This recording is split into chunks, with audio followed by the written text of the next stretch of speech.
سلام، حالتون چطوره؟ خوش اومدید به اولین ویدیو چنل من. علیرضا آلفا هستم. دوستان خیلی خوشحالم، خیلی انرژی دارم. اولین ویدیومو بالاخره گرفتم، بالاخره استارت زدم.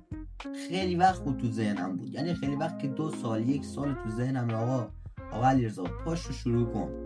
همیشه میترسیدم، استرس داشتم، میترسیدم حمایت نشم، دیده نشم.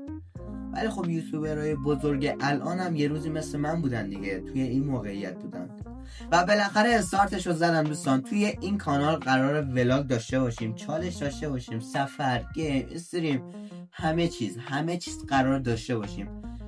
هر کاری که ببینم میتونم شما رو بخندونم داریم. و این معرفی خودم بود. بچه‌ها خیلی خوشحال میشم که لایک کنی، یه نظر کوچیک برام بنویسی، سابسکرایب کنی، زنگوله بغلم بزنید که ویدیو بعد اومد شما اولین نفر باشی ببینید. مخلصتونم. خداحافظ شما تا ویدیو دیگه.